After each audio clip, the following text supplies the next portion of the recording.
My fellow Guardians, thank you for answering my call. We must act quickly, but before we depart, you must know what we're dealing with. To uphold its ever-shifting balance, our universe gives birth to gods, such as Osh, the Eternal Keeper, the embodiment of creation and destruction, an infant deity destined for deeds both beautiful and terrible. Every child needs a mentor, and gods are no exception. Judge and I were the first to greet the newborn in our universe. Shortly after, we were joined by Merida, Ra-Ozu, and Naos. All 5 of us vowed to raise Osh and prepare him for the times he will be needed the most. Though bound by the same oath, we soon realized how differently we saw our purposes. Judge and I believed that the young god must be isolated from the universe until he is ready. But our allies wanted Osh to travel the universe freely and use it as his playground. The possibility of countless tragedies of cosmic proportions were of no concern to them, so long as they remained his holy advisors. Back then, I managed to convince them. Or so I thought. The Eternal Keeper had so much to learn in so little time. For years, I'd been teaching the young god about the world that's waiting for him. But my strict mentorship became too much of a burden for a curious child. One day, the young deity just vanished, eager to explore the universe on his own. I failed him and put us all in grave danger. Et salut la communauté, c'est WakiU pour des Waki News. Alors du coup aujourd'hui on se retrouve pour la présentation de Nebula. Encore un soutien, mais il le fallait bien. Nebula fait sans aucun doute partie des meilleurs soutiens de Hero Wars, dans la mesure où elle peut booster l'attaque physique des héros, elle peut booster l'attaque magique des héros, et en général les dégâts purs dépendent d'une de ces deux statistiques, et donc en les boostant, elle peut bien évidemment booster aussi les dégâts purs. Ce qui la rend bien évidemment redoutable comme soutien. Elle n'est pas forcément là pour mettre des dégâts, par contre elle va amplifier les dégâts de ses alliés, ce qui est très intéressant si on l'entoure avec des bons DPS. En plus de ça, Nebula est très intéressante car elle peut être utilisée contre le boss de Osh. Elle est même primordiale, je dirais, pour les teams tout simplement méta. Et donc du coup, ça en fait d'une pierre deux coups. Sans plus attendre, nous allons du coup parler de ses talents. En premier, nous allons retrouver la projection astrale. Du coup, Nebula lance un projectile à faible vélocité vers l'avant. Une fois activé, il inflige des dégâts et disperse l'énergie des ennemis dans la zone d'effet. Le total des dégâts et l'énergie dispersés sont répartis de manière égale entre les ennemis. Le projectile peut être activé manuellement, sinon il est activé lorsqu'il atteint l'ennemi le plus éloigné. Donc c'est pas forcément le talent le plus intéressant, en tout cas sans ascension, comme on va pouvoir le voir juste après. On parlera de l'ascension une fois qu'on aura étudié les 4 talents, ce sera plus clair en tout cas pour celui-ci. Et donc du coup c'est pas forcément le talent le plus intéressant, car comme on vient de le dire justement, elle n'est pas forcément là pour mettre des dégâts, donc ici elle inflige des dégâts physiques, ce qui est pas forcément excellent. Et en plus de ça, l'énergie perdue par les ennemis peut être très facilement contrée, il suffit qu'il y ait un Sébastien en face et les ennemis ne perdront rien du tout. Donc du coup c'est pas forcément le talent le plus intéressant, sans ascension encore une fois. Ensuite, nous allons passer du coup à son deuxième talent, à savoir Sérénité. Nebula restaure la santé de 2 alliés proches et dissipe les effets négatifs dont ils sont victimes. Nebula peut bénéficier de la compétence s'il ne reste qu'un allié en vie. Donc c'est très intéressant, elle restaure pas énormément de santé, mais elle fait le café quand même, ça reste quand même assez intéressant, et c'est surtout pour dissiper les effets négatifs, du coup que ça peut être très intéressant, elle peut nous sauver la mise, d'autant plus que son ascension, comme on va le voir juste après, peut encore plus nous protéger, justement. Dissonance, du coup, inflige des dégâts à l'ennemi ayant la santé la plus basse. Alors encore une fois, c'est pas forcément incroyable comme talent, car comme je le répète, elle n'est pas forcément là pour mettre des dégâts. Cependant, ça peut lui permettre de mettre le coup final sur un héros, et donc de pouvoir recharger beaucoup son héros power, et donc avec son ascension, comme on va pouvoir le voir, ça devient très rentable. En quatrième talent, du coup, nous allons trouver Equilibrium, qui fait vraiment tout simplement chez Nebula. C'est vraiment ce talent qui la représente, selon moi. Les attaques de base de Nebula passent désormais en mode soutien. À chaque activation, Nebula augmente l'attaque physique et l'attaque magique d'un allié proche pendant 5 secondes. Donc du coup, ici, comme on peut le voir, on voit qu'elle attaque, par exemple, sur le petit exemple, on va attendre que ça reprenne à 0. On voit que son tir revient sur son allié justement, et là du coup elle booste l'attaque physique et l'attaque magique des deux alliés pendant 5 secondes. Du coup maintenant qu'on a découvert Equilibrium, on va pouvoir parler de son talent d'ascension.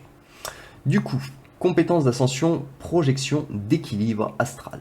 Donc forcément, vous doutez bien que c'était avec Equilibrium que ça se jouait.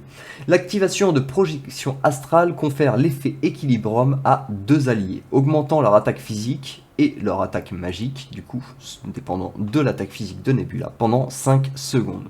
Donc du coup, ce qui signifie qu'à chaque fois qu'elle fait une attaque de base, déjà, elle vous booste à un héros, et en plus de ça, quand elle fait Equilibrium, donc déjà elle pourra en faire jusqu'à 2, et quand elle fait Equilibrium, du coup, elle pourra en plus refaire directement Dissonance sur Equilibrium, je veux dire, sur deux alliés. Donc c'est très très intéressant, ça va nous permettre quasiment tout le temps en fait d'avoir quasiment tout le temps en fait l'équilibrium qui la petite orbe bleue là qu'on voit juste au-dessus, qui sera quasiment constamment en fait sur le combat tout simplement.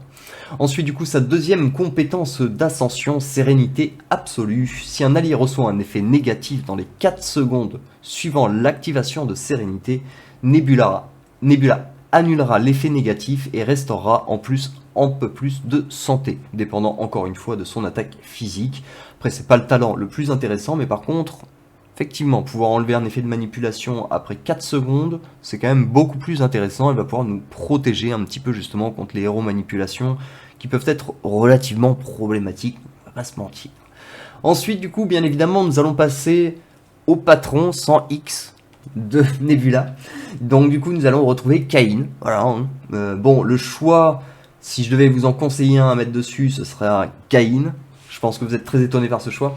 Non, après Caïn est un familier très intéressant pour Nebula dans la mesure où il booste, bon, son esquive c'est pas forcément le plus intéressant, mais il booste son attaque physique, comme on a pu le voir, un petit peu tout dépend de son attaque physique. Et donc, forcément ça pourrait s'avérer intéressant, mais et il y a un grand mais, et je pense que vous connaissez presque peut-être déjà ce mais. Le problème de Caïn, en fait, c'est qu'il est beaucoup plus utile sur d'autres héros que Nebula, en fait. Donc du coup, trop rarement on va pouvoir le mettre sur Nebula. On va pouvoir effectivement mettre Caïn sur Nebula quand on l'utilise sur Hoche, parce qu'en général, on n'a pas d'autres joueurs qui esquivent dans la team méta. Mais du coup, c'est assez problématique tout simplement de mettre Caïn pour Nebula. Ce serait vraiment si effectivement aucun autre héros n'a besoin de Caïn et qu'on a besoin de Nebula. Mais sinon, effectivement, tous les autres héros qui peuvent avoir Caïn, en tout cas en tant que patron, seront plus rentables que Nebula, malheureusement. On pourrait me dire, oui, mais par exemple, pour Dante, on peut mettre Fenris, c'est une discussion close.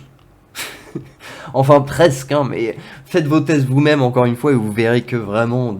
Caïn pour Dante, c'est le patron sans aucune discussion. Par rapport au chargement, il nous permet vraiment de faire quelque chose d'exceptionnel.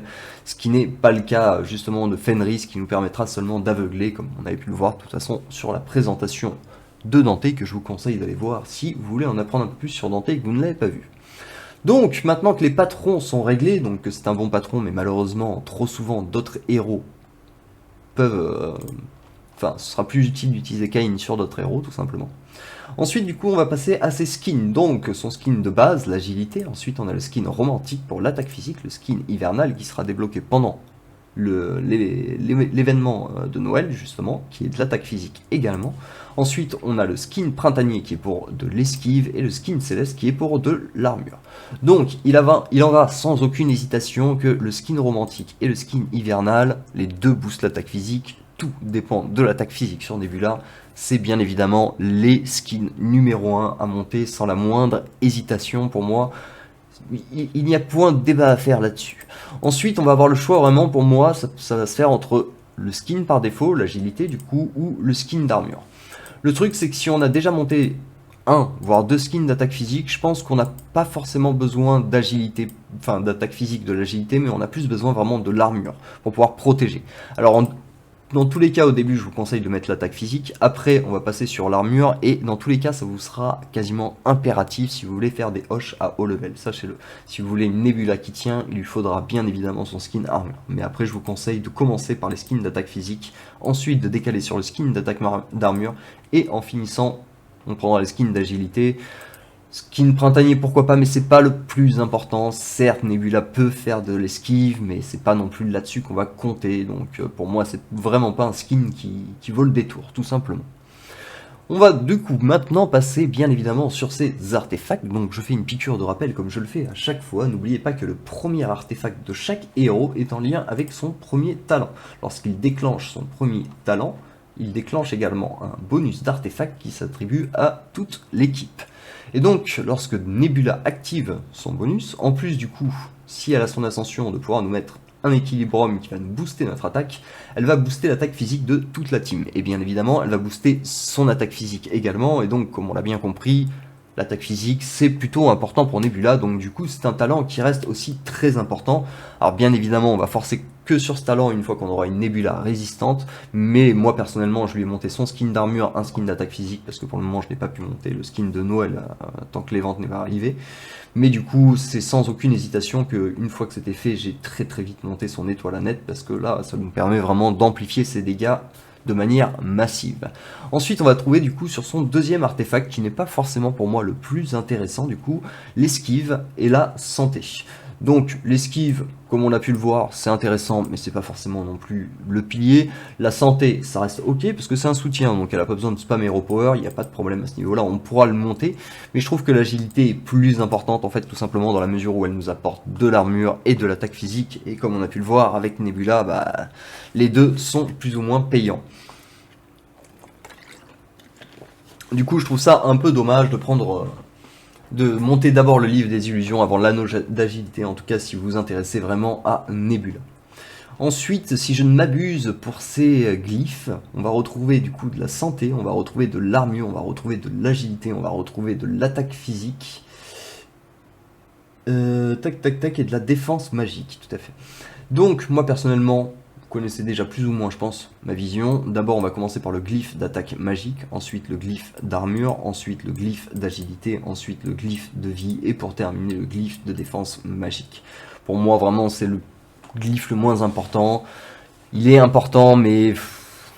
les dégâts magiques, il y en a beaucoup, mais en général, les dégâts magiques de Hero Wars, quand ils sont bien optimisés, ils sont tellement massifs qu'une défense magique ne vous sert à rien, tout simplement. Si vous vous retrouvez contre une Amira bien optimisée, elle va vous envoyer tellement que vous ayez une défense magique ou non, vous allez prendre une telle douille que ça ne change rien. D'autant plus que la méta tourne de plus en plus autour des dégâts purs, hein, mine de rien, c'est quand même quelque chose qui se développe de plus en plus, et là les défenses ne servent à rien. Donc du coup, voilà. Pour ce qui est bien évidemment, bon bah je voudrais vous dire un petit peu des héros avec lesquels elle s'associe. Elle s'associe avec toutes les teams tout simplement, puisqu'elle booste l'attaque physique ou l'attaque magique. Dans tous les cas, c'est un héros qui est très rentable, qui s'utilise partout. C'est un héros qui est super également, comme je vous l'ai dit, pour Asgard, qui est vraiment pour moi essentiel. Il y a une certaine team dérive avec Jet à sa place, mais personnellement, j'ai jamais réussi à faire quelque chose avec, donc je mise beaucoup plus sur Nebula, et puis je la trouve bien plus intéressante en plus pour le PVP de manière générale, hein, bien que Jet soit un très bon héros. Et pour ce qui est du coup donc des teams qui s'associent, je dirais quasiment toutes, des fois après, pas forcément, des fois on fera mieux avec un autre héros, hein, bien évidemment. Mais pour ce qui est des contres, c'est pareil, elle n'a pas vraiment de contre, à part Sébastien qui peut annuler sa dispersion d'énergie quand elle retire de l'énergie aux adversaires, mais bon, c'est pas vraiment sur ce talent qu'on va compter, donc c'est pas non plus un problème. Donc du coup, c'est vraiment pas un héros qui va avoir justement des faiblesses ou ainsi de suite. Donc du coup, moi je sais que comme vous le savez, c'est un héros que j'adore jouer avec Dante, que j'adore jouer avec AD. Je sais que beaucoup de joueurs, moi je la joue pas, mais si je la jouais, je la jouerais très certainement avec Iris également. C'est vraiment un héros primordial dans le soutien que je vous recommande, en tout cas fortement. Voilà, bah écoutez, en tout cas j'espère que la vidéo vous a plu. Si c'est le cas, comme d'habitude, n'hésitez pas à lâcher un petit pouce et à vous abonner. On se retrouve très bientôt pour des nouvelles Wacky News. Allez, ciao